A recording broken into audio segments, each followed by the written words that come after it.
नमस्कार जन उत्तराखंड में आप सभी का स्वागत है। मैं हूं प्रभात। सबसे पहले नजर हेडलाइंस पर।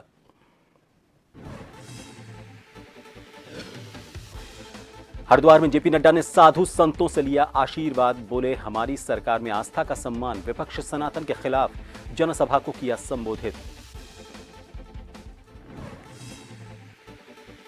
सीएम धामी का चुनावी दौरा। देहरादून में चुनावी जनसभा को किया संबोधित। कहा, विपक्ष सनातन विरोधी। पीएम मोदी के नेतृत्व में जीतेंगे चुनाव।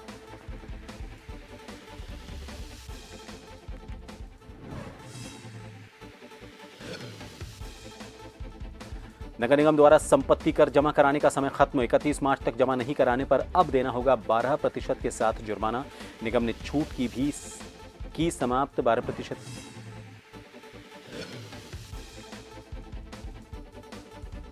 नैनीताल में पर्यटन सीजन शुरू। चुनाव के बीच मेहमानों को नहीं होगी परेशानी। पुलिस ने बनाया प्लान, जारी किए दिशा निर्देश।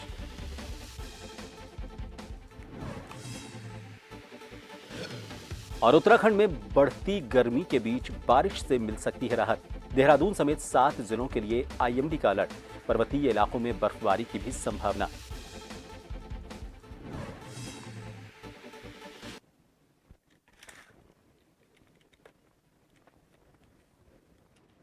चलिए खबरों की शुरुआत करेंगे। भाजपा के राष्ट्रीय अध्यक्ष जेपी नड्डा उत्तराखंड के दौरे पर हैं। आज यानी कि 5 अप्रैल को उनका दौरे का दूसरा दिन रहा है। बता दें, जेपी नड्डा ने हरिद्वार में सुबह माया देवी मंदिर पहुंचकर पूजा अर्चना की और इसके बाद साधु संतों के साथ संवाद किया। उन्होंने कहा कि हमारी सरकार में आस्था का सम्मान है, विपक्ष सनातन के खिलाफ है, हमें गौरवपूर्ण भारत बनाना है। उन्होंने कहा कि बीते 10 वर्षों में देश ने आध्यात्मिक जगत और सांसारिक जगत में बदलाव का दौर देखा है।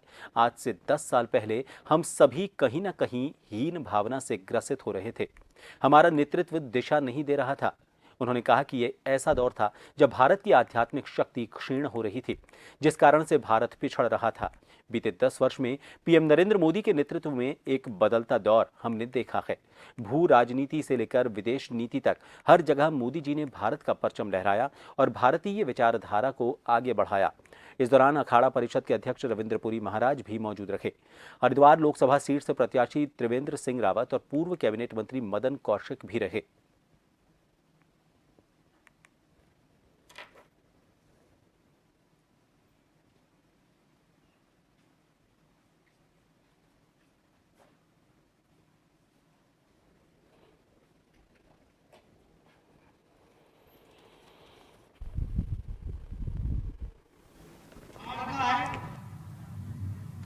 किस जाति का है, यानी कांग्रेस पार्टी ने जातियों में बांट करके चुनाव लड़ा,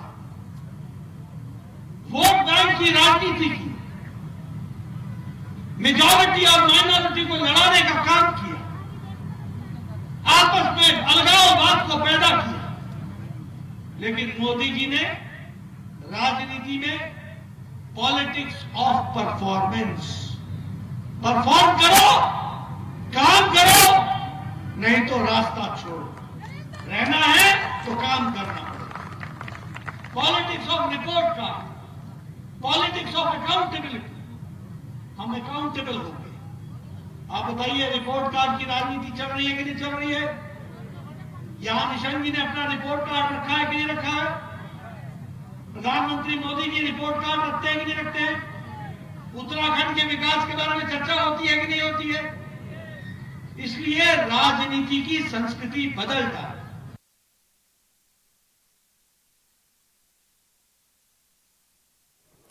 सीएम धामी ने देहरादून में बीजेपी प्रत्याशी के समर्थन में जनसभा की। इस दौरान उन्होंने विपक्ष को आड़े हाथ लिया। उन्होंने कहा कि विपक्ष ने हमेशा सनातन धर्म का विरोध किया। अपने निजी अच्छे मंगल कार्य के दिन वो किसमें मनाते थे? पनडुब्बियों में मनाते थे। जरा याद करिएगा, देखिएगा। तो ऐसे लोग आज मोदी जी के जो साहसिक फैसले हैं, उन फैसलों से घबरा गए हैं और इसलिए गठबंधन कर रहे हैं। और ऐसा गठबंधन जो बेमेल गठबंधन है, बेमेल गठबंधन यानी कि कहीं का ईंट कहीं का रोड़ा, भानुमति ने कुनबा जोड़ा। तो इस प्रकार का बेमेल गठबंधन है। इसमें, इस गठबंधन में हर कोई व्यक्ति दूल्हा बनना चाहता है, हर कोई दूल्हा बनना चाहता है, कोई बाराती नहीं बनना चाहता है। और इनकी लड़ाई कोई सरकार बनाने की नहीं है, क्योंकि सबको पता है सरकार किसकी बनने वाली है? सबको पता है मोदी जी की सरकार बनने वाली है। इसमें कोई प्रश्न चिन्ह नहीं है कि मोदी जी ही प्रधानमंत्री बनने वाले हैं। इनकी लड़ाई है अपनी पार्टी बचाने की और अपना परिवार बचाने की और अपने भ्रष्टाचार को छिपाने की। उत्तराखंड के देहरादून से खबर है। दरअसल यहां बीजेपी नेता रविंद्र जुगरान ने कांग्रेस के पौड़ी प्रत्याशी गणेश गोदियाल के शैक्षिक ज्ञान पर सवाल उठाया है। साथ ही गोदियाल पर जुबानी हमला बोला। इस दौरान उन्होंने क्या कुछ कहा, यह भी आपको सुनाते हैं।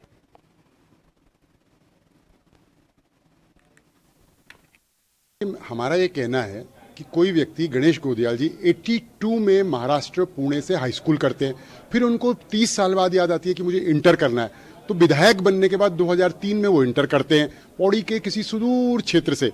फिर उनको याद आता है मुझे ग्रेजुएशन करना है, स्नातक। 2007 में वो स्नातक होते हैं। और वो ग्रेजुएट कहाँ से होते हैं? उनका स्वयं का जो महाविद्यालय है, प्राइवेट निजी कॉलेज, जहाँ के वो ओनर हैं, मालिक हैं, डायरेक्टर हैं, शिक्षक भी वही हैं, बाबू भी वही हैं, इन्विजिलेटर भी वही हैं, तो वो अपने ही कॉलेज से ग्रेजुएशन करके डिग्री ले लेते हैं। अब उनके कॉलेज में कौन इन्विजिलेशन करने आ रहा है, कौन देख रहा है कि नकल हो रही नहीं? तो बड़ा प्रश्न चिन्ह है कि इतना लंबा चौड़ा गैप और अपने ही डिग्री कॉलेज से, प्राइवेट डिग्री कॉलेज से स्वयं के वो डिग्री लेके बैठ जाते हैं। तो कहीं ना कहीं हर आदमी के जीवन पर शिक्षा का बड़ा प्रभाव होता है। तो अज्ञानता स्वरूप कह लीजिए या जाने अनजाने में वो पिछले 15 दिन से हर छोटे बड़े भाषण में और बाइट्स में कह रहे हैं कि 1982 की तर्ज पर ही मैं चुनाव लड़ रहा हूं। यानी हेमवती नंदन बहुगुणा जी जो 1982 में चुनाव लड़ा था पौड़ी लोकसभा में, उसी तर्ज पर लड़ रहा हूं। अरे भाई, तुम कांग्रेस के सिपाही हो कि एचएन बहुगुणा के सिपाही हो? एचएन बहुगुणा जी ने तो इंदिरा गांधी के अगेंस्ट चुनाव लड़ा था। लोकसभा चुनाव 2024 को ध्यान में रखते हुए तमाम राजनीतिक दलों की ओर से एक दूसरे पर गंभीर आरोप और प्रत्यारोप का दौर जारी है। दरअसल बीजेपी के वरिष्ठ नेता रविंद्र जुगरान ने गणेश गोदियाल की शैक्षिक योग्यता पर सवाल उठाए तो कांग्रेस ने इस पर जवाब देते हुए कहा कि भारतीय जनता पार्टी पौड़ी लोकसभा सीट पर करारी शिकस्त सामने देख रही है और इसके कारण बौखलाहट में कांग्रेस के प्रत्याशी पर अनर्गल आरोप और प्रत्यारोप लगाए जा रहे हैं। कई किस्म की बातें कर रहे थे और जब जैसे ही बीजेपी में आए तो उन्होंने खुद स्वीकार किया कि मैं बीजेपी का स्लीपिंग सेल था। तो जो आदमी छदमी हो उस आदमी की बात का मैं जवाब देना पसंद नहीं करता। गोदियाल से उनको अपनी तुलना नहीं करनी चाहिए। गोदियाल जनप्रिय नेता हैं, जनता से जुड़े हुए नेता हैं, रूट्स में हैं। उन्होंने हाल में एक बयान और दिया था जुगरान साहब ने कि वो मुंबई में कारोबार, मुंबई में परिवार के बाद भी अपना 90% जो समय है उन्होंने पहाड़ को दिया है, गढ़वाल को दिया है, पूरे उत्तराखंड को दिया है गोदियाल ने। और ये मैं नहीं कहता, वहाँ के लोग कह रहे हैं। लोगों के बीच में ये बात आ रही है कि गोदियाल लगातार सक्रिय रहे। इससे बड़ा त्याग क्या होगा? उत्तराखंड में 19 अप्रैल को लोकसभा चुनावों के लिए मतदान होना है और आज कांग्रेस ने अपना घोषणा पत्र जारी कर दिया। कांग्रेस ने अपने घोषणा पत्र में 5 न्याय और 25 गारंटी का वादा किया। 5 न्याय की बात की जाए तो हिस्सेदारी न्याय, किसान न्याय, नारी न्याय, श्रमिक न्याय और युवा न्याय को शामिल किया गया है। वहीं कांग्रेस के घोषणा पत्र जारी होने के बाद कांग्रेस के प्रदेश अध्यक्ष का कहना है कि चुनाव में वोटरों और चुनाव लड़ने वाली पार्टी का कनेक्शन महत्वपूर्ण होता है। जनता आज कांग्रेस के मैनिफेस्टो का इंतजार कर रही थी और जनता इसे सोशल मीडिया पर पढ़ने के साथ साथ पूरी तरह से तवज्जो दे रही है।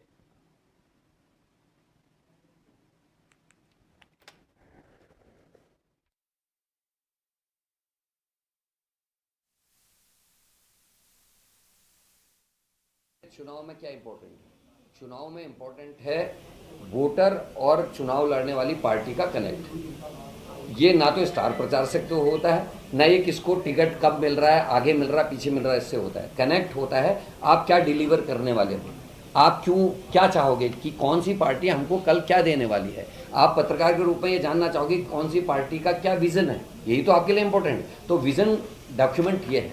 तो ये सारे चुनाव में सबसे इंपॉर्टेंट ये है और इसको हमने पहले लागू किया क्योंकि हमको भरोसा है कि हम अपने वादों को पूरा कर सकते हैं और हमने प्रूव भी किया है। मैंने उदाहरण दिया ओपीएस लागू करके।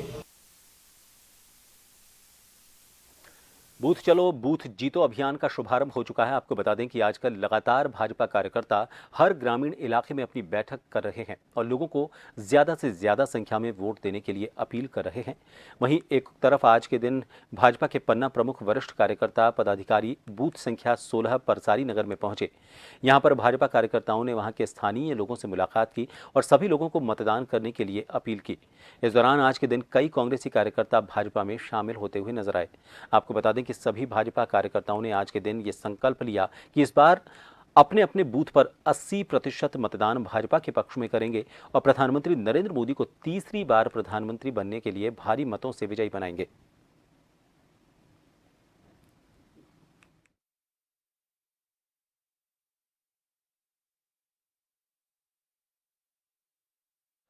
नगर निगम द्वारा लोगों को संपत्ति कर जमा करने के लिए दिया गया वक्त अब खत्म हो गया है। जिन लोगों ने वित्तीय वर्ष 2023-24 का संपत्ति कर 31 मार्च तक जमा नहीं कराया है, उन्हें अब नगर निगम द्वारा दी जा रही छूट से तो वंचित रहना ही होगा, बल्कि अब ऐसे लोगों को कर जमा करते समय जुर्माना भी देना होगा।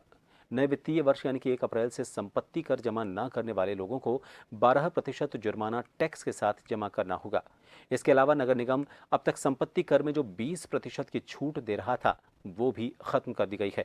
यानी कि अब संपत्ति कर जमा नहीं करने वालों को पूरा टैक्स देना होगा, साथ ही 12% जुर्माना भी अदा करना होगा। जीआईएस मैपिंग एक प्राइवेट कंसोर्टियम द्वारा किया जा रहा है, जिसमें कि अब तक उन्होंने 25 वार्ड जो हैं उसका उन्होंने सर्वे भी कर लिया है और क्वालिटी चेकअप भी कर लिया है और नगर निगम द्वारा भी इसको क्रॉस चेक कर लिया गया है। इसके अतिरिक्त उन्होंने टोटल जो है 71 वार्ड जो हैं अब तक जो है उन्होंने सर्वे कर लिए हैं और शेष पे उनकी सर्वे का कार्रवाई चल रही है। इससे लाभ ये होगा हमें कि जितनी हमारी प्रॉपर्टीज़ जो अभी अनटैक्सड हैं या अंडर असेस्ड हैं, उन पर हम कार्रवाई कर पाएंगे।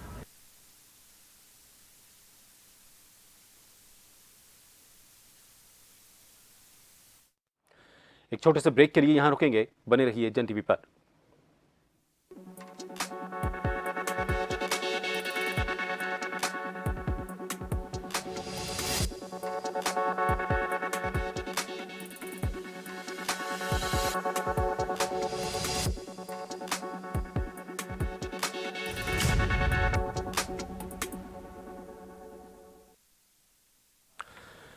ब्रेक के बाद एक बार फिर आप सभी का स्वागत है। लोकसभा चुनाव को लेकर जहां एक तरफ राजनीतिक दल अपनी तैयारियों में जुटे हुए हैं, तो वहीं दूसरी तरफ पुलिस प्रशासन भी सुरक्षा व्यवस्था चाक चौबंद करने में कोई कसर नहीं छोड़ रहा।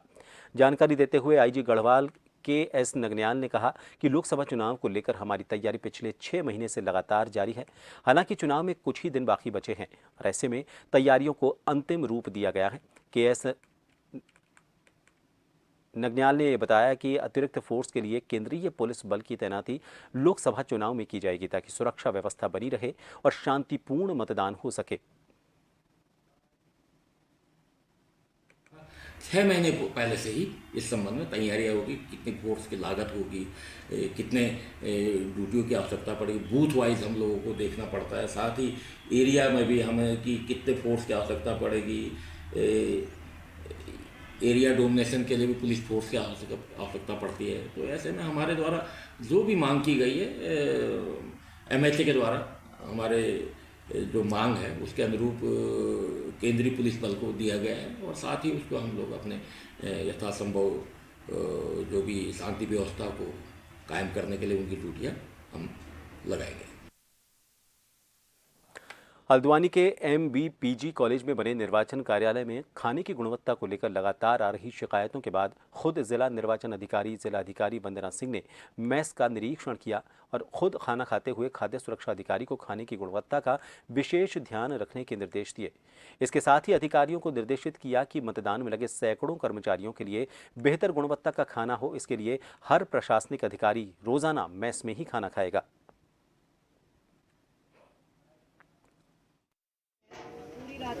खाने को लेकर 1-2 कर्मचारियों के माध्यम से और 1-2 लोगों के माध्यम से मेरे पास ये आया था कि खाने में वैरायटी होनी चाहिए और बार बार एक ही जैसी चीज़ बन जाती है, तो उसमें थोड़ा सा जो लोग रोज़ काम कर रहे हैं और रोज़ वहीं पर खाना खा रहे हैं उनको दिक्कत हो रही है। तो आज हमने सभी अधिकारियों के साथ इसको देखा है। हालांकि कल ही हमने नोडल ऑफिसर को ये निर्देश दे दिए थे कि इसमें कुछ सुधार करें और मेन्यू को भी समय समय पर परिवर्तन कर लें जो खाने का है। तो आज क्वालिटी में काफ़ी अंतर आया है। इसमें सब लोगों से पूछा भी गया है कि किसी को कोई कंप्लेंट तो नहीं है और जो भविष्य में सुधार किए जा सकते हैं उनके लिए भी निर्देश दिए। लोकसभा चुनाव के मद्देनजर कांग्रेस ने अपना घोषणा पत्र जारी कर दिया है और इसके बाद तमाम राजनीतिक दल अपनी प्रतिक्रिया दे रहे हैं। इसी कड़ी में उत्तराखंड के क्षेत्रीय दल की बात की जाए तो उत्तराखंड क्रांति दल ने भी अपनी प्रतिक्रिया कांग्रेस के घोषणा पत्र पर दी है। उत्तराखंड क्रांति दल के केंद्रीय महामंत्री मनोरथ प्रसाद ध्यानी का कहना है कि अभी तक कांग्रेस की जो भी घोषणा पत्र जारी हुए हैं उस राज्य की दुर्दशा हुई है। सामाजिक न्याय की बात की जाए तो धरातल पर कहीं नहीं उतरती है और आज तक कांग्रेस में जो भी घोषणाएं की गई हैं उनमें से धरातल पर कौन सी घोषणा आई है। उत्तराखंड में कांग्रेस सत्ता में भी आई है और केंद्र में भी कांग्रेस की सरकार रही। यूकेडी ने कांग्रेस के घोषणा पत्र को शगुफा कहा और कहा कि जनता को बरगलाने की कोशिश की जा रही है।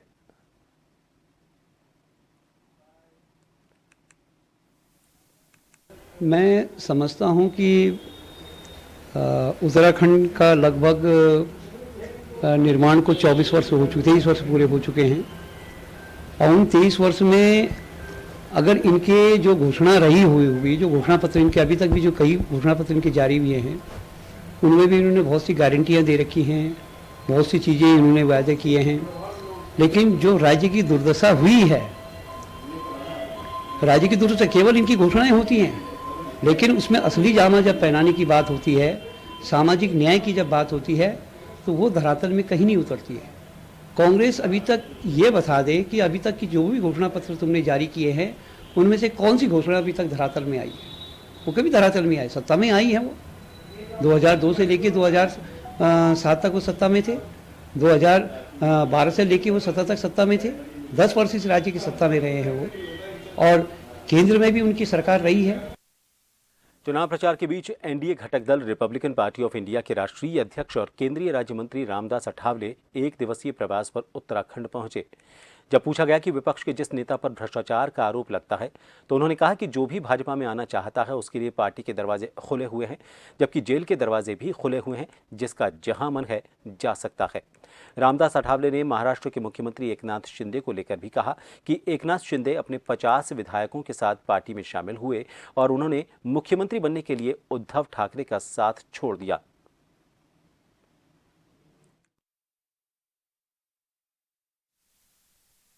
ऐसा ऐसा कुछ नहीं है। बीजेपी में आ गए इसीलिए वो रोका, ऐसा बिल्कुल नहीं है। मतलब बीजेपी में जिनके ऊपर आरोप है लेकिन वो आरोप अभी तक सिद्ध नहीं हुआ है। ईडी का मतलब उनके ऊपर आरोप है कि भाई ये इनके ऊपर ईडी लगा हो, तो ऐसे कुछ नहीं है। जो हमारे पास आते हैं, हमारे दरवाजे खुले हैं। जिस तरह हमारे दरवाजे खुले हैं उस तरह जेल के भी दरवाजे खुले हैं। तो जब भी जाना चाहे वो जा सकते हैं, जब ईडी उनको उठाना चाहती है उठा सकते हैं, लेकिन जो हमारे पास आता है उनको लेने का काम हमारा है। जिस तरह महाराष्ट्र में एकनाथ शिंदे जी 50 एमएलए को लेकर हमारे साथ आए, हमने उनको लाया, ऐसा बिल्कुल नहीं है। मसूरी पहुंचे भाजपा नेता ज्योत सिंह बिष्ट ने कहा है कि 2024 का चुनाव भारतीय जनता पार्टी का है और इस बार 400 पार के नारे के साथ एक बार फिर प्रधानमंत्री नरेंद्र मोदी तीसरी बार देश के प्रधानमंत्री बनने जा रहे हैं।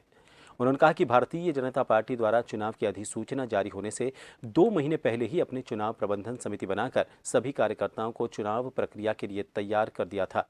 वहीं कांग्रेस अभी तक चुनाव प्रबंधन समिति तक नहीं बना पाई है। कांग्रेस के स्टार प्रचारकों की सूची भी अभी तक नहीं बन पाई है।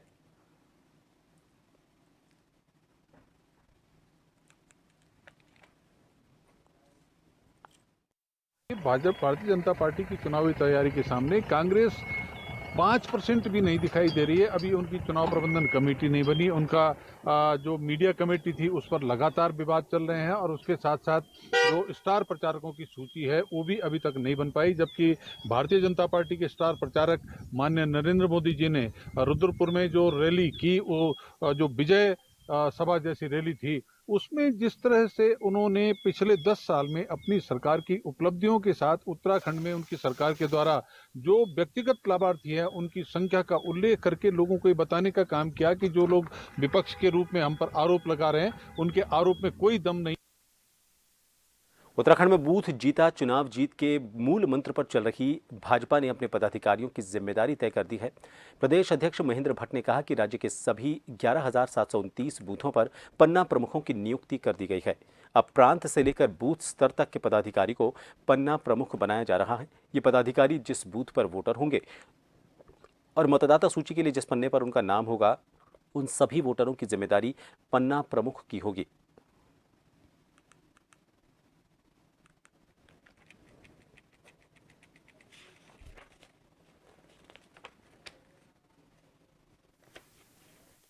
हमने प्रत्येक बूथ पर जो हमारे पद सभाएं हैं, पद सभा लेने वाला हमारा नेता प्रत्येक बूथ पर 5 बैठकें करेगा। प्रातः 10 बजे से लेकर साढ़े 4 बजे तक की बैठकें होंगी। पहली बैठक हमारी जो हमारे बूथ की टोली है, हमारे बूथ के जो पन्ना प्रमुख हैं, उनके साथ बैठक करने वाले हैं। हर व्यक्ति को पन्ना प्रमुख बनना है।